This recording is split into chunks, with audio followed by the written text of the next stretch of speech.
Let's discuss one of the great modern illusions of corporate analytics, what I like to call the successful failure. You've seen it before, a shiny Power BI rollout, dozens of dashboards, colorful charts everywhere, and executives proudly saying we're a data-driven organization now. Then you ask a simple question, what changed because of these dashboards? Silence, because beneath those visual fireworks there's no actual insight, just decorative confusion. Here's the inconvenient number.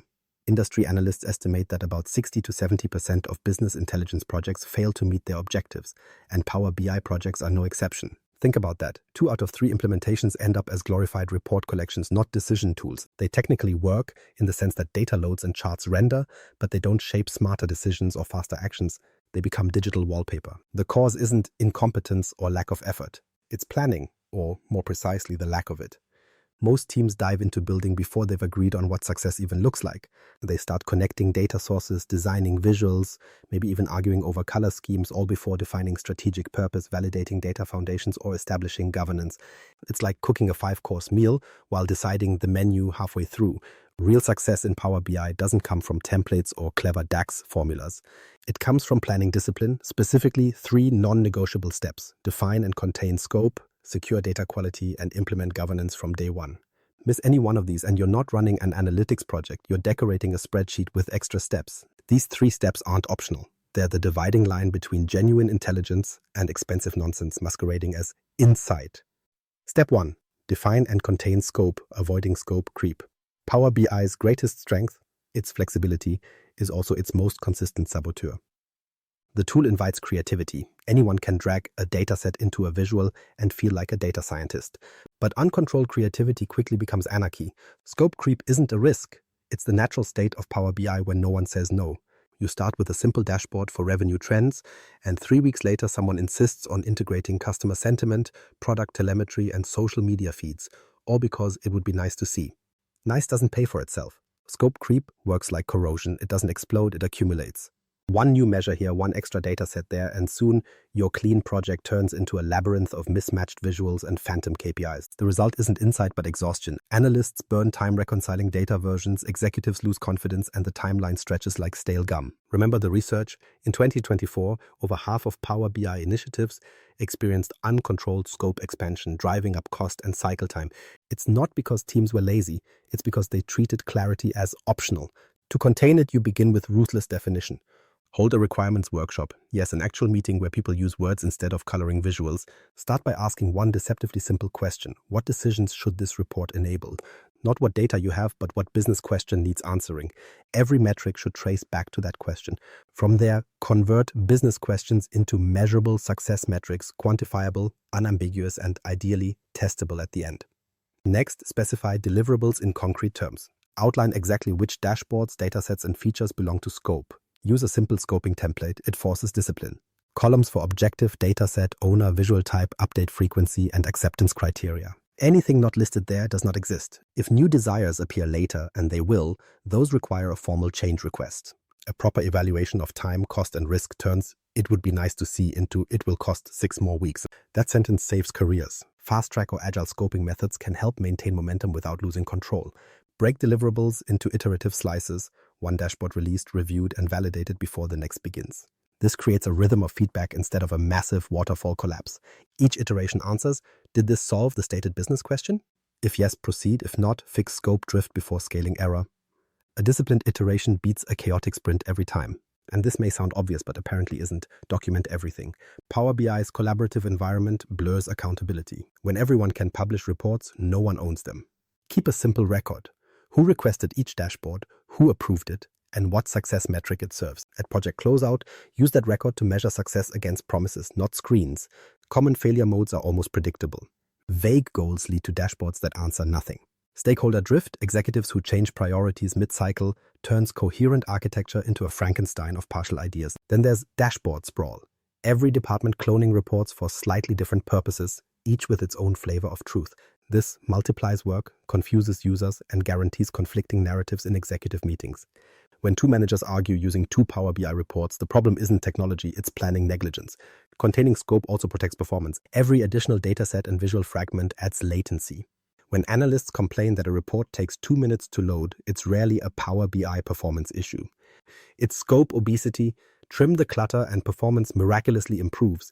Less data flowing through pipelines means faster refreshes, smaller models, and fewer technical dead headaches. You should treat scope like a contract, not a suggestion. Every minor addition has a real cost: time for development, testing, validation, and refresh configuration. A single unplanned dataset can multiply your refresh time or break a gateway connection. Each change should face the same scrutiny as a budget variation. If a change adds no measurable business value, it's ornamental, a vanity visual begging for deletion. A well-scoped Power BI project has 3 visible traits. First, clarity. Everyone knows what problem the dashboard solves. Second, constraint. Every feature has a justification in writing, not someone asked for it.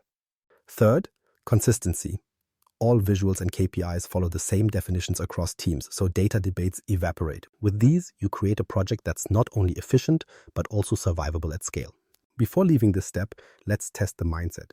If you feel defensive about limiting scope, you're mistaking restraint for stagnation. True agility is precision under constraint. You can't sprint if you're dragging 10 unrelated feature requests behind you. So, define early, contain ruthlessly, and communicate relentlessly. Once you lock scope, the next fight isn't feature creep, it's data rot. Step 2, secure data quality and consistency, the unseen foundation. Data quality is not glamorous. Nobody hosts a celebration when the pipelines run clean, but it's the foundation of credibility. Every insight rests on it. People think Power BI excellence means mastering DAX or designing elegant visuals. Incorrect. Those are ornamental talents. If your underlying data is inconsistent, duplicated, or stale, all that design work becomes a beautifully formatted lie. The most advanced formula in the world can't salvage broken input. Why does this matter so much? Because in most failure case studies, data quality, not technical skill, was the silent killer. Organizations built stunning dashboards only to realize each department defined revenue differently. One counted refunds, one didn't. The CFO compared them side by side and accused the analytics team of incompetence. The team then spent weeks auditing, reconciling, and apologizing. The lesson? Bad data doesn't just ruin insight, it ruins reputations. Here's what typically goes wrong. You connect multiple data sources, each with its own quirks. Inconsistent date formats, missing keys, duplicate rows. Then some well-meaning manager demands real-time updates, stretching pipelines until they choke. You end up debugging refresh errors instead of interpreting data. At that point, your analytics system becomes a part-time job titled Power BI Babysitter. The truth? The problem isn't Power BI, it's the garbage diet you fed it. Treat Power BI pipelines like plumbing. The user only sees the faucet, the report. But any leak, rust, or contamination in the pipes means the water's unfit to drink. Your pipelines need tight joints, validated joints, standardized dimensions, and well-defined lineage. If you don't document data origins and transformations, you can't guarantee traceability, and when leadership asks where a number came from, silence is fatal. Start with a single source of truth. This means agreeing in writing which systems own which facts. Sales from CRM, finance from ERP, customer data from your master data set, not a mix. Each new data source must earn its way in through validation tests, field matching, schema verification, and refresh performance analysis. It's astonishing how often teams skip this, assuming consistency will emerge by osmosis. It won't. Define ownership or prepare for chaos. Next, standardize models. Build shared datasets and data flows with controlled definitions rather than letting every analyst reinvent them. Decentralized creativity is useful in art, not in analytics. One organization I advised had 15 datasets, all named sales model. Identical purpose, different logic. Every meeting began by arguing which number was correct. Centralizing those models instantly cut confusion and dashboard proliferation by half. Think of standardized models as your immune system. Without them, misinformation spreads unchecked. Testing is another neglected discipline. You test software, so why not data? Implement automated validation rules, row counts, format checks, outlier detection. Set up scheduled refresh checks. If a refresh fails twice in a row, escalate it automatically. And lock every transformation because audit trails protect you from phantom bugs and human memory. A missing transformation note is how errors become folklore. Nobody knows why that column is null, but don't delete it. Monitored transformation logs clarify accountability. Performance symptoms also trace back to poor data hygiene. People complain, our Power BI report is slow. Translation, we joined bloated tables without partitions and forgot to filter scope. Clean, pre-aggregated data models refresh and render faster. Dirty, oversized ones collapse under their own inefficiency. Cleaning data isn't busy work, it's the cheapest form of optimization. A gigabyte saved in pre-processing often eliminates minutes from each refresh. Now address self-service chaos, the modern epidemic. Microsoft marketed Power BI's self-service model as democratization, which sounded noble until every intern published reports from random spreadsheets. Eventually, no one trusts the numbers, so executives order IT to clean it up. Self-service without governance morphs into Wild West analytics. The cure is disciplined curation. Approve certified datasets. Enforce naming conventions. Demand dataset owners for every workspace. Freedom without accountability is anarchy disguised as empowerment. Here's a practice that separates professionals from hobbyists. Regular data quality reviews. Schedule them just like sprint retrospectives. Verify that pipelines deliver correct values, transformations still align with definitions, and performance remains stable. These aren't optional chores, they're preventive medicines. Skipping them invites rot. And data rot spreads silently until your dashboards become digital fiction. The mindset shift is simple. Treat data quality as infrastructure, not decoration. No one thanks you for a healthy foundation, but they will blame you for every crack. When you enforce consistent definitions, reduce duplication, and monitor lineage, you're not just cleaning data, you're manufacturing trust. And in analytics, trust is the currency that keeps decisions flowing. With this foundation secured, your reports transform from decorative charts into reliable instruments of truth. Only then is it worth arguing about colors or layouts. Once the data is trustworthy, the next challenge isn't technical, it's political. Governance. Step 3. Implement governance from day one. Governance is the word everyone nods at and then quietly ignores. It sounds bureaucratic, like something that will slow the fun part, building dashboards. But skipping governance is how you guarantee chaos later. Governance is not a constraint, it's scaffolding. It doesn't limit innovation, it lets it survive without collapsing under its own enthusiasm. And in Power BI, governance means defining how people, data, and reports behave before they misbehave. Let's define it precisely. Governance in Power BI is the framework that tells you who can do what with which data, under what conditions, and for how long.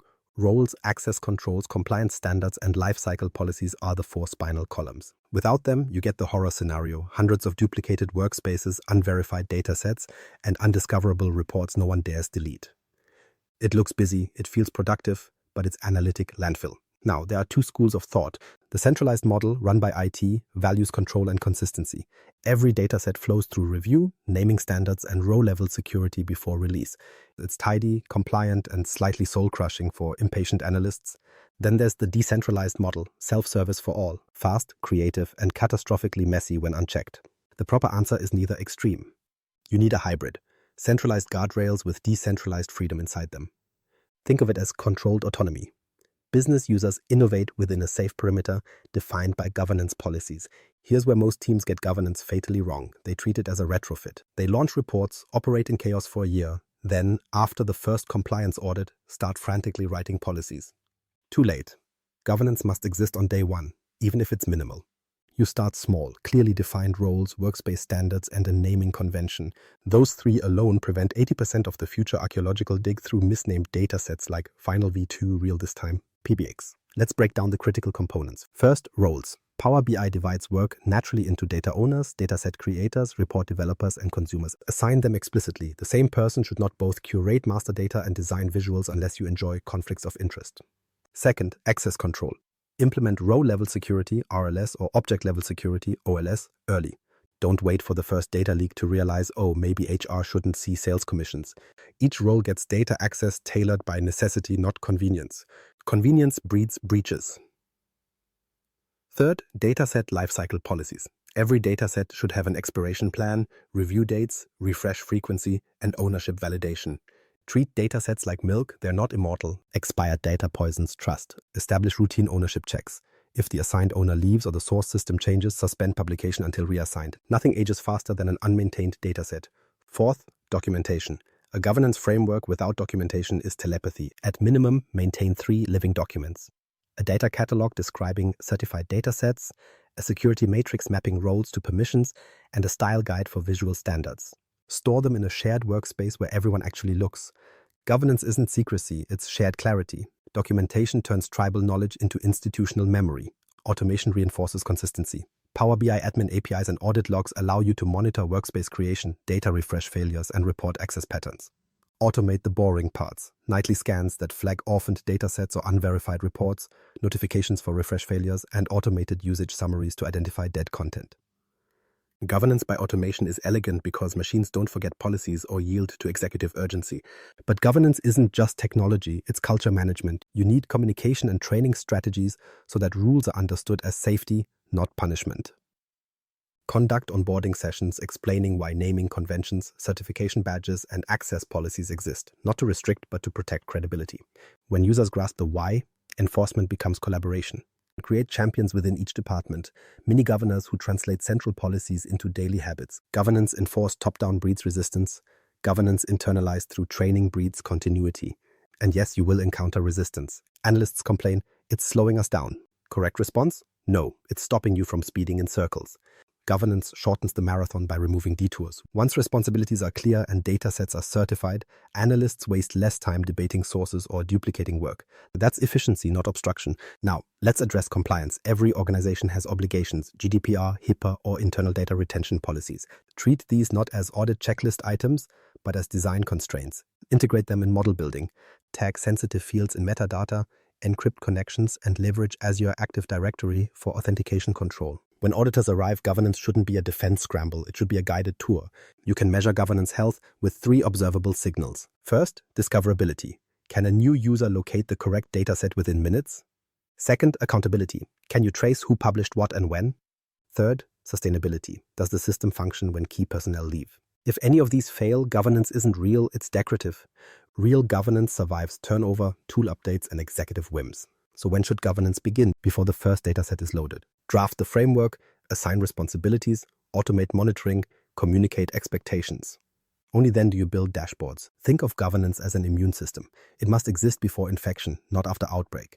It's cheaper to vaccinate than to reconstruct. The outcome is measurable stability. When governance works, report performance improves, data disputes vanish, and audit anxiety disappears.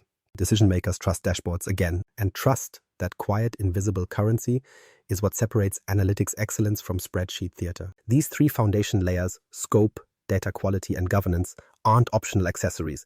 They interlock like gears, each reinforcing the other. Neglect one and the mechanism grinds. Apply all 3, and your Power BI project runs like a disciplined machine. Or, put less politely, plan it like a professional, govern it like an adult. Integrating the 3 steps into a unified blueprint. Here's where the entire framework comes together. Think of these 3 steps: scope, data, and governance. Not as separate checkboxes, but as an interconnected system. A Power BI project isn't a collection of isolated tasks. It's a living ecosystem, and without harmony among its parts, it decays fast. The triad functions like a well-engineered organism. Scope is the vision, data is the foundation, and governance are the guardrails keeping it from self-destruction. To visualize this, let's use the planning pyramid. At the apex sits scope, where you define purpose and boundaries. Without that, every effort beneath it collapses in confusion. Beneath it lies the foundation, your data quality layer, the structural bedrock. And surrounding it all are the governance guardrails that keep the structure intact as users, updates, and integrations multiply. Remove any layer, and cracks appear. Remove 2, and you'll be cleaning up analytics rubble instead of drawing insights. Here's an example to make it tangible. Suppose your company wants a Power BI platform tracking operational efficiency across regions. You start with step 1, scoping. You define success as reducing logistics delays by 10% in 6 months, identify the data sources involved, and set realistic deliverables. 2 dashboards, refreshed daily. That clarity immediately constrains desire creep. Next, you move to step 2. Data quality. You align your warehouses and ERP data, fix mismatched time zones, and build a validated central model for shipment metrics. Only then do you produce dashboards that are fast and accurate. Finally, you bring in step 3, governance. Roles are assigned, operations owns data, BI manages modeling, leadership consumes reports, RLS limits visibility of regional data, and admin APIs monitor usage. The outcome is disciplined agility. Users can explore, but within the safety rails. The platform scales cleanly because consistency, not chaos, is baked into its design. That's the pyramid in practice. Each stage supports the next. Now, contrast that with a common failure pattern. A marketing department rushes into Power BI because we need quick insights. They skip scoping, pull data ad hoc from spreadsheets and APIs, and start building visuals immediately. 2 months later, nothing aligns. Sales insists their figures are wrong. IT refuses to refresh data, and no one can trace where the numbers came from. Governance arrives afterward like a janitor cleaning confetti after a failed party. This version of agility costs months of rework and reputational bruises that take longer to heal than the dashboards took to fail. Notice how success flows not from talent but from sequence. The pros don't improvise, they orchestrate. Each step feeds the next, forming a feedback loop. Scoped deliverables clarify data needs, high-quality data stabilizes governance policies, and strong governance protects scope from drift. That's integrative design, clean, traceable, predictable. The benefits form a cascade. Delivery accelerates because decisions are predefined. User trust rises because metrics are consistent. Scalability improves because governance automation reduces manual chaos. When all three layers align, Power BI evolves from a reporting tool into a continuous intelligence platform. That's what separates analytics maturity from dashboard hobbyism. These aren't academic theories, they're field-tested survival mechanisms. Consultants called to rescue failed Power BI deployments always rediscover the same thing. Fixing one dimension can't fix a broken system. You can polish visuals endlessly, but without data hygiene and governance, they still mislead. The integrated blueprint is simple but unforgiving. Ignore one layer and success evaporates. So if you're mapping your next Power BI project, remember what the pros do first. Plan before you build, verify before you show, govern before you celebrate. Common mistakes and quick wins. By now you know what excellence looks like. So let's dissect how most teams derail themselves and how to recover quickly. Common mistake number 1, unclear goals. Make a dashboard is not a goal, it's a cry for structure. Without articulated business questions, every data request feels urgent and every change feels justified, which is how scope creep slips in unnoticed. Mistake number 2, ignoring governance. Teams treat access policies as paperwork instead of protection, skipping them until compliance panic hits. Then people scramble to locate the latest report version while auditors watch. That's not strategy, that's shame management. Mistake 3, untested data. Refresh failures and duplicate measures are treated as nuisances instead of red flags. Remember, bad data lies confidently. By the time leadership acts on it, the damage is already done. Recovery is simpler than humiliation. Start every new project with 2 artifacts, a scoping template and a governance checklist. 10 minutes with those documents saves months of apology tours. Run iterative feedback cycles, release, review, refactor.